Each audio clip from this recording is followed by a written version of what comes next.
Gini, Yesus tidak meyakini itu. Saya tidak meyakini dia yang bangkit. Saya tidak meyakini itu. Kalau kau tidak bisa meyakini Yesus tidak bangkit, kau bisa nggak buktikan dalam fakta sejarawan Islam yang menunjukkan Yesus tidak bangkit? Jawab. Kalau kamu bisa sebutkan sejarah mana? Sejarawan Islam yang mengatakan Yesus tidak bangkit. Salib yang dibuat menyalip seperti gambar itu di mana salibnya? Sejarawan mana yang kau pakai? Mana sejarawan mana? Ada nggak salibnya? Coba kalau dia memang disalib. Sejarawan mana yang kau pakai? Sekarang gini, salibnya mana? Apa salib? Yang salib yang asli mana? Di mana? Ada di Israel, ada. Mana? Ordo Fransiskan yang menjaga di Israel. Ngarang lagi, lagi. Yang menjaga salib Yesus Ordo Fransiskan di Israel. Ngarang lagi, kan kamu nggak tahu sendiri. Saya mau ngarang. Kau sekarang ke Israel sekarang kamu percayanya dia digantung di pohon atau disalib? Itu aja. Israel atau belum? Kamu percayanya dia digantung di pohon atau disalib? Saya tanya, kau sudah ke Israel? Orang Yahudi kan di pohon. Kenapa kamu bilang disalib? Kau sudah ke Israel atau belum? Aduh. Enggak usah ke Israel. Ya, kamu tunjukkan aja di mana? Di mana? Salibnya di mana ya? Sebelum ke Israel ya paling kurang baca sejarah. Tidak baca sejarah. Saya terima tanya kamu. Di mana salibnya? Kamu aja nggak bisa buktikan. Paling kurang kau baca sejarah. Kamu aja nggak tahu di mana salibnya, Erika. Kamu bilang di salib tapi kamu nggak tahu di mana itu. Kau dengar baik-baikan ya, kau dengar ya. Saya dengar. Saya pakai head dulu. Saya dengar. Awas, saya dengar. Kau punya telinga pecah kalau pakai head. Tidak, saya nggak enak aja. Saya nggak enak aja kalau di luar, karena ada kerabat-kerabat juga. Fakta sejarah dan bisa dibuktikan itu hanya Alkitab. Ya. Ketika kau menanyakan di mana salib Yesus, kau bisa pergi ke Israel yang menjaga situs-situs rohani. Aja biar nggak kelihatan orang. Apa? Yang menjaga situs-situs rohani di sana ada satu ordo dalam Katolik namanya Ordo Fransiskan. Buktikan mana? Astagfirullah, makanya sayang kalau saya nggak pernah ngomong dengan orang yang nggak pernah baca sejarah ya. Saya sudah buktikan kamu di mana salib aslinya. Kalau memang dia disalib itu aja kamu nggak bisa buktikan. Kau pergi ke Israel, kau lihat itu di Ordo Fransiskan ada di situ buktinya. Kau pergi di gereja Makam Suci, Makam Kudus, kau akan temukan di situ faktanya. Aduh, kamu juga nggak bisa buktikan di mana. Sekarang kau buktikan. Saya ada melihat di sebuah berita ada makam Jibril. Apakah benar itu makamnya Jibril? Tidak ada makam Jibril, tidak ada. Mana ada malaikatnya makam? Oke, kalau kamu percaya berita, terserah kamu. Kalau kamu suruh saya percaya berita, ya saya nggak percaya berita. Mana ada Jibril punya makam itu? Kamu itu kalau bicara tuh jangan ada aja. Kalau berita tuh berita manapun bisa memberikan apapun. Kamu percaya berita terserah kamu. Itu kan dogmamu aja. Kamu aja percaya mayat jadi Tuhan kok, apalagi berita. Ngapain saya bohong, bro? Saya ini lihat. Lah iya, saya sudah bilang saya gak percaya berita. Kenapa? Coba, mana ada kamu malaikat punya kuburan itu di mana? Saya pernah belihat. Apakah berita ini benar atau enggak? Lah saya sudah tekankan saya percaya berarti nggak benar dong. Oh, berarti nggak benar. Kau nggak percaya? Makam Nabi Muhammad di mana? Makam Nabi Muhammad di mana? Sabar. Sorry. Ini saya baru ingat. Musa kan Nabi besar. Ya? Nabi Musa kan Nabi besar, benar nggak? Benar. Oke. Apakah Al-Quran Allah itu maha tahu? Betul? Betul. Al-Quran firman Allah yang maha tahu? Betul. Tunjukkan dalam Al-Quran di mana mayat Musa atau makam Musa.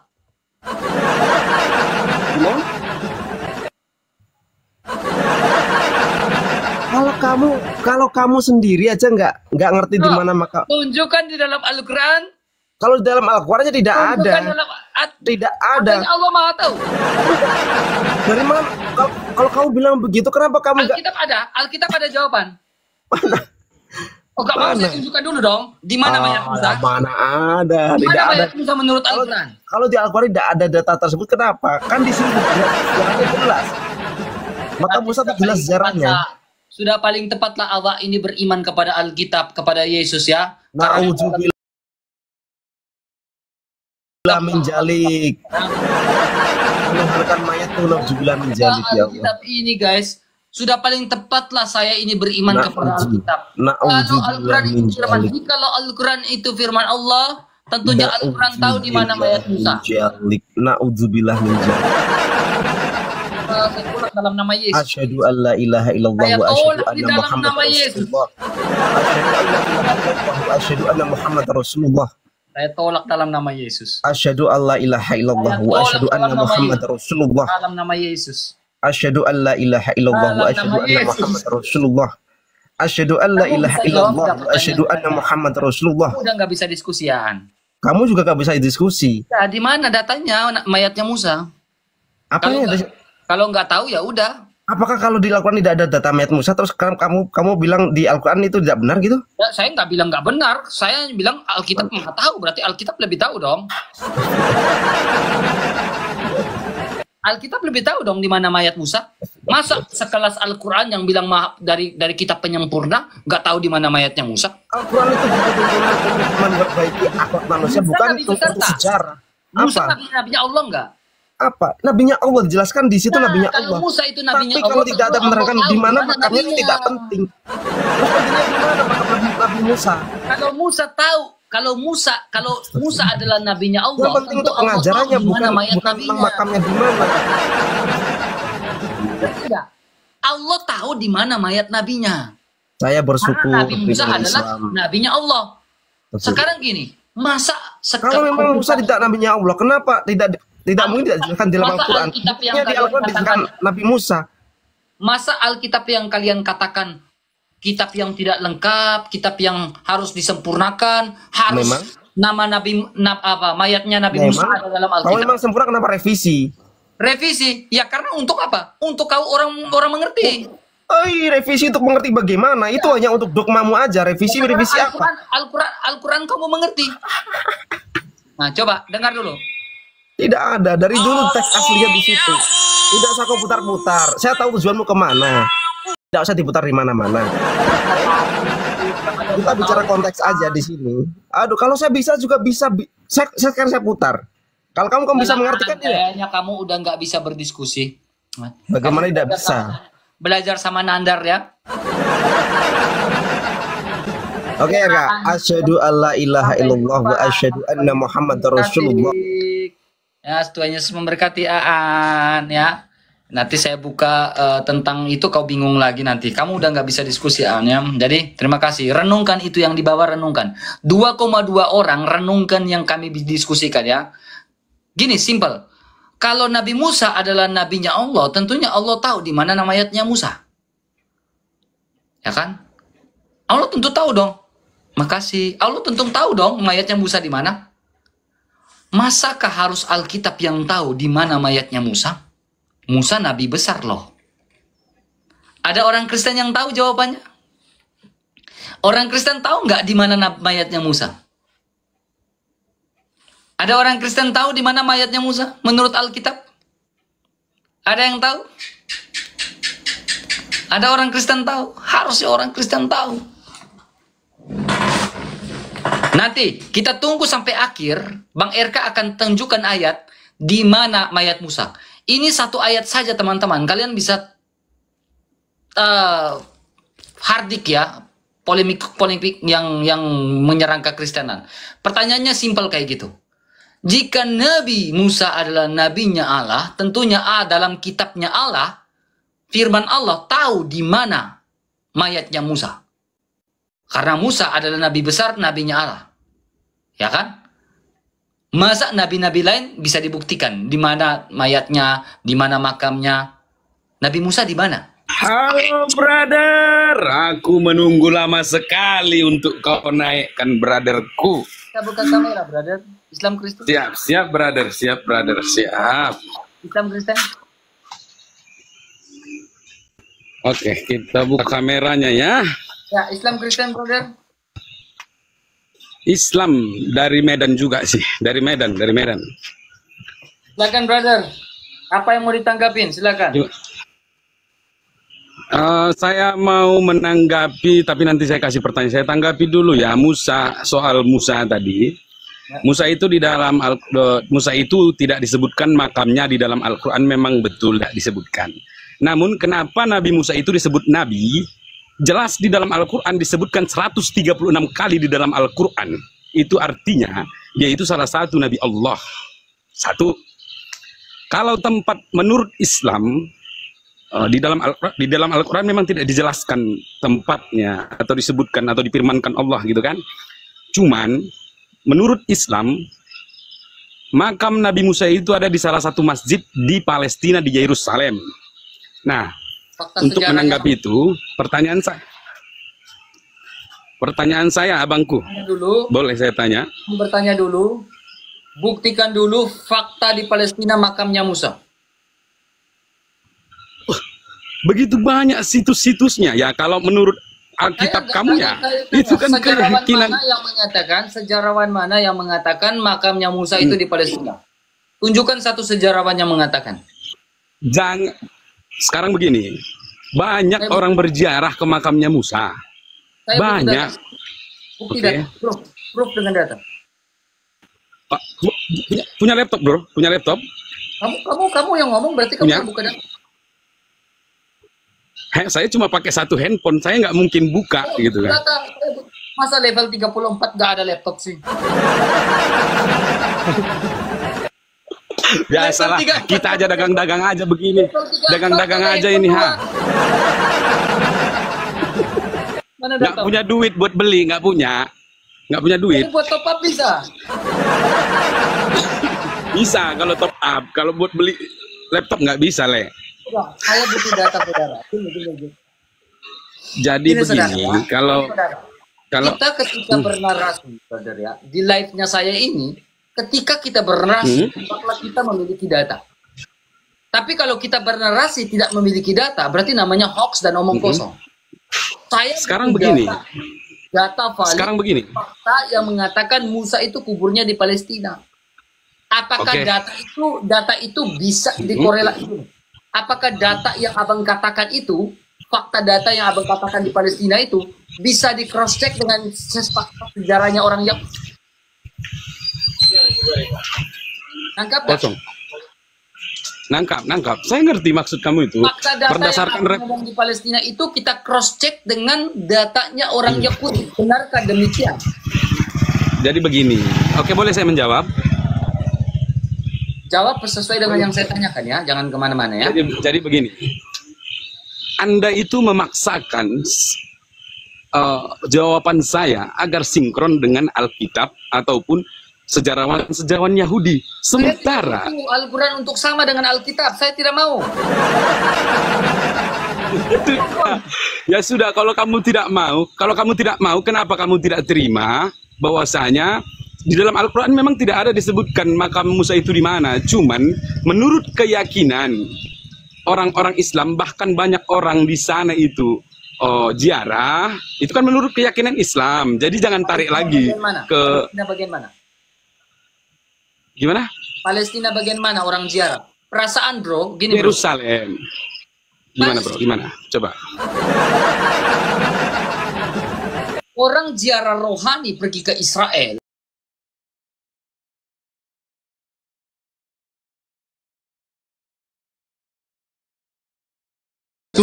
Sekarang orang berziarah sekarang begini, itu kan yang orang berziarah ke tanah Mesir. Orang berziarah ke Yordania. Orang tidak pernah berziarah ke makamnya Musa.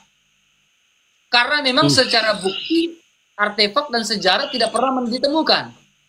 Ya, tidak pernah ditemukan. Nah, Alkitab bisa menjelaskan di mana mayat Musa. Nah, saya bisa membuktikan itu. Kalau itu jadi pertanyaan saya belum dijawab. Jikalau Nabi Musa, pertanyaan saya, jikalau Nabi Musa adalah nabinya Allah, tentunya Islam kan mengklaim Musa itu nabinya juga. Ya kan? Betul. Tentunya kalau Islam mengklaim Nabi Musa itu adalah nabinya juga, tentunya Islam tahu di mana mayat Nabi Musa. Alkitab orang Kristen sudah saya kasih tahu, kamu tidak mau kan begitu.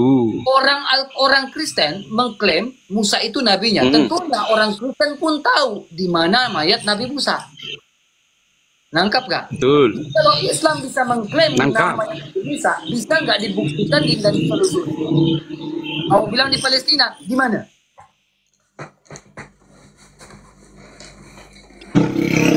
Oke. Jadi begini, kamu kan berusaha menjelaskan menurut keyakinan kamu, karena di dalam Alkitab kalian sudah dijelaskan atau itu bagi kalian, Tuhan kalian itu tahu bahwasanya makam Nabi Musa ataupun mayat Nabi Musa itu ada, begitu kan maksudnya kan? Iya kan, brother? Jawab silakan saja. Iya, maksudnya kan begini, Anda kan menjelaskan ke saya. Bingung sih, ah. Siapa yang bingung? Saya tanya kamu kayak bingung-bingung sih gitu. Saya bukan bingung, saya cuma mau ngasih tahu. Anda kan tadi menjelaskan.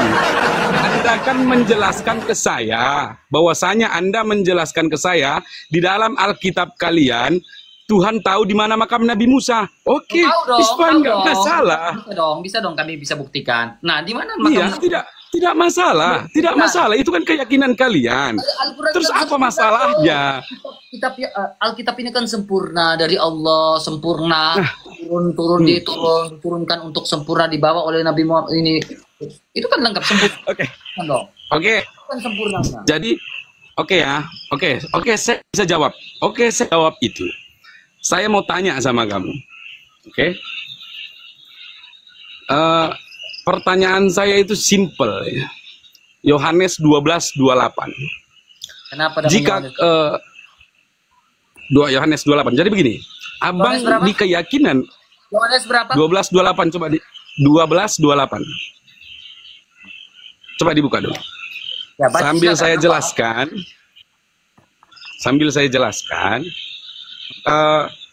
Bahwa di keyakinan saudara-saudara, bahkan saya di Medan ini banyak kawan-kawanku di Lele ini orang-orang non muslim kan, di keyakinan orang saudara-saudara kami non muslim ini bahwasanya Tuhan itu bersama-sama dengan firman-Nya, betul tidak?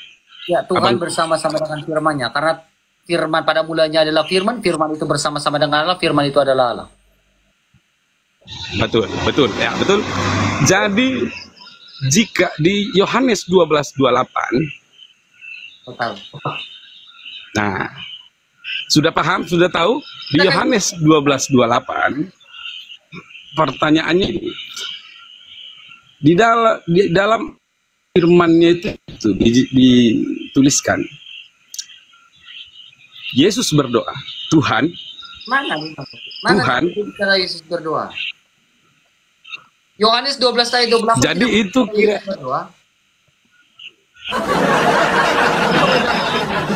Yohanes 12:28 kita jangan keluar dari Yohanes 12:28. Oke. Isinya Yohanes 12:28 itu. Dari Yohanes 12:28 apa berbicara maksudnya? Oke. Yohanes 12:28. Ayo. Oke, dengarkan ya. Oke, saya kasih tahu. Yohanes 12:28, Yesus, Tuhan, muliakanlah namamu. Begitu kan isinya? Lalu terdengarlah suara dari langit. Begitu isinya. Terus. Aku akan selalu memuliakan namaku dan selalu memuliakannya. Jika Tuhan bersama-sama dengan firman-Nya, kenapa di saat Yesus itu kan sedang berdoa itu, Tuhan muliakanlah namamu, kenapa terdengar suaranya dari langit? Berarti Yesus itu sedang tidak bersama dengan firman-Nya, tidak bersama dengan kalamnya gitu saat itu. Dan kalian menyebut itu melekat loh. Coba dijelaskan coba. Oke. Yohanes 12 ayat 28. Kamu memahami di situ ada berbicara tentang suara. Saya tahu kok. Suara di situ diartikan sebagai logos atau diartikan sebagai apa? Sekarang begini, firman itu bagi kalian kan termasuk dari suara, logos. Hah? Firman itu apa? Apakah firman dan perkataan sama? Supaya kamu tidak berubah Yohanes 12 ayat 28. Apakah firman dengan perkataan sama? Pertanyaan saya. Jangan keluar, jangan. Supaya saya ingin buat kau mengerti. Boleh. Saya ingin buat layak mengerti. Saya kasih Saya ingin buat layak. Terus apakah firman itu tentang firman dan perkataan? Apakah firman dengan perkataan itu sama? Firman dan perkataan itu tidak mungkin seorang Tuhan itu berkata-kata, hanya firman dan kata-kata itu sama atau tidak? Jawab yang lugas dan tegas. Sama, tentu sama, firman dan kata-kata itu sama. Ya, oke. Brother, kasihan kamu ya. Kalau di dalam Al-Quran... Bukan kasihan, brother. Kamu pasti mau bilang firman itu adalah logos. Ketika logos itu kamu bilang firman itu adalah logos. Lalu... Saya tunjukkan. Ini kan satu dari... Bagaimana? Jadi Tuhan kamu tidak punya suara. Sabar. Coba. Saya tunjukkan kamu data. Jadi saya ini orangnya tidak asal suara, bro. Ya. Saya ini selalu pakai data, tidak pernah asal suara. Saya udah tahu arah kamu kemana. Itu pertanyaan klasik buat saya. 1400 tahun Islam sudah tanya tentang itu. Ya, itu pertanyaan klasik. Oke, lanjut.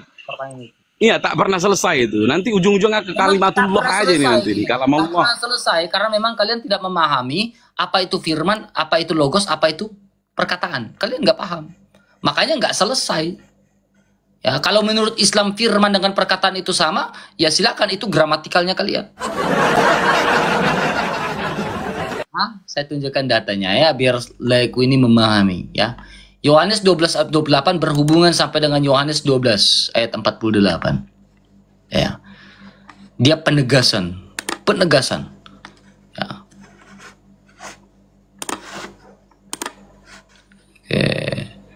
Oke. Ini Yohanes 12 ayat 48 dari 28. Barang siapa menolak aku dan tidak menerima perkataanku,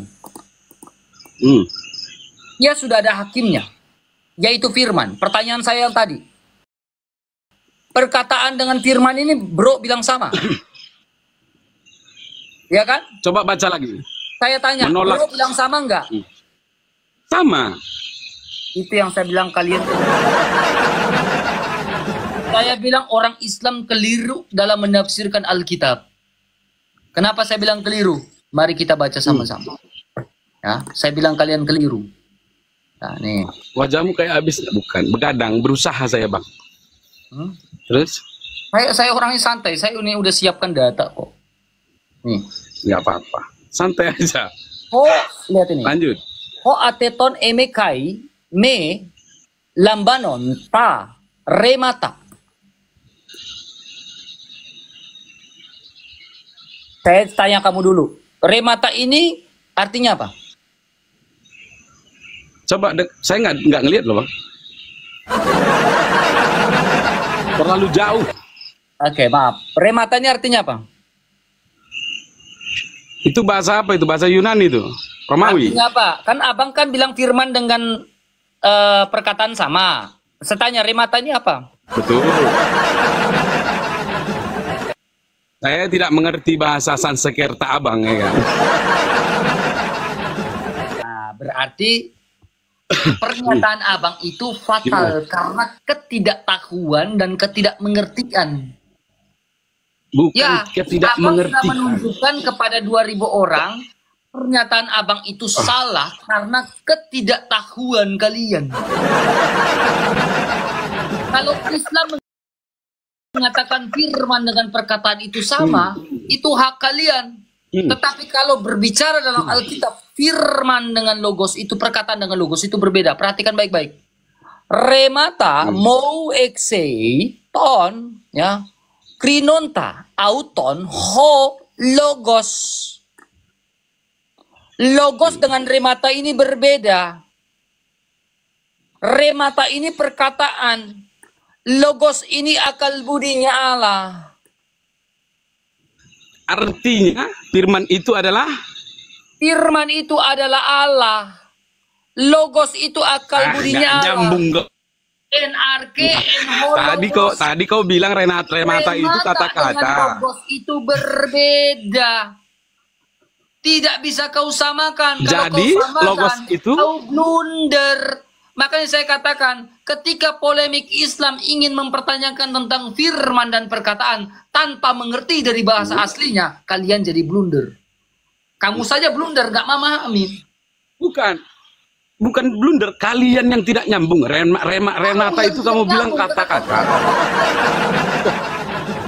Oke, coba kamu dengarkan saya. Boleh saya bicara? Bisa nggak? Boleh. Menurut kamu, logos itu bentuk kata sifat, logos itu gramatikalnya apa? Kata sifat atau kata apa?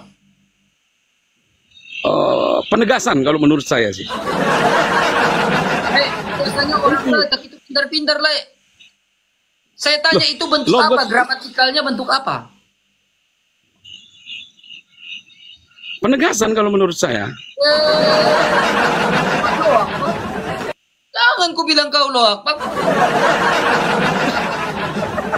Enggak, coba kamu dengarkan saya. Kamu jangan, Kau loak, salah. bukan kamu aja, Logos bukan itu kamu aja yang bisa berargumen. Kamu kasihlah kesempatan orang untuk berargumen. Ya, logos Boleh itu tidak? kata kerja atau kata apa? Kamu sudah terlalu banyak, kamu terlalu banyak larinya. Kita jelaskan dari remata dulu. Logos Dari itu remata kata kerja. dulu. Logos itu kata kerja Dari atau remata apa? dulu. Jangan Ke kepada firman. Saya harus jelaskan secara gramatikal biar kau memahami dengan baik. Logos itu Enggak, kata kerja atau apa? kamu takut ketahuan blundernya tadi di Oh, awal. itu Jadi kamu larikan ke logos. Logos itu Gimana? kata kerja atau bukan? Gak usah kamu ke situ-situ dulu. Ayo kita bahas tadi soal firman tadi. Coba kau firman. Le, ke firman kayak gimana, Le, tadi? Remata itu kata-kata, firman itu apa tadi? Akal budinya apa? Akal budinya apa tadi? Tadi aku jelaskan kau nggak dengar. Tidak. Kamu bilang firman, Ulang lagi. bagi Ulang. kamu firman itu Tuhan apa tidak? Kan begitu. Kita lihat baik-baik ya. Kita Saya- lihat baik-baik ya. Kita lihat mau tanya, baik-baik biar kau memahami. Biar kau memahami dengan baik ya. Sabar ya. Biar kau memahami baik dengan baik. Ya, saya tunjukkan data dulu. Sabar. Biar kau tunjukkan. Yohanes 1 ayat 1, pada mulanya adalah firman. Firman itu bersama-sama dengan Allah. Firman itu adalah Allah. Di sini terjemahkan firman ini logos, hologos, ya, atau hadafar. Nah, Yohanes 12 ayat 48, barang siapa menolak aku dan tidak menerima perkataanku. Perkataan di sini bukan diterjemahkan sebagai logos, saudara. Ia sudah ada hakimnya. Perkataan di sini diterjemahkan sebagai remata, yaitu firman. Nah, firman di sini diterjemahkan hologos. Hologos ini adalah akal budinya Allah. Dari hologos ini menghasilkan Berarti- diam dulu biar jangan kamu loak, bro. Dari akal budinya Bukan Allah loh, ini aku dari tadi sudah paham. Kamu itu menjelaskan konsep cara berpikir manusia. turunlah kau lah ya, karena kamu memang tidak bebal dan tidak mau dijelaskan ya. Ketika saya bertanya, memang kamu nggak ngerti, kamu salah jawab. Logos itu penegasan. Kamu tidak mau mendengar. Ini yang saya bilang apa? Logos dengan remata itu berbeda. Firman dengan perkataan itu berbeda. Tidak bisa kau samakan. Kalau kau mau nyamakan, silakan kau ambil kitab kau, lalu kau menyamakan, itu hak kau. Kau mau tafsir seenak jidat kau, terserah kau. Tetapi Alkitab tidak bisa seperti itu. Ya. Logos itu bentuk noun.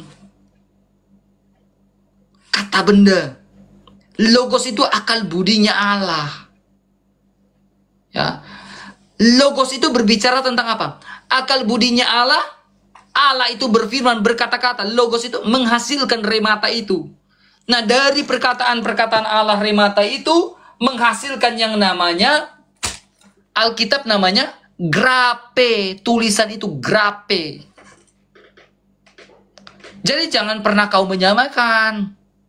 Kalau tidak mengerti, bilang tidak mengerti. Jadi sudah berbeda. Ayatnya di sini ya. Barang siapa menolak aku ya sebagai hologos dan tidak menerima perkataanku, perkataan yang keluar dari hologos.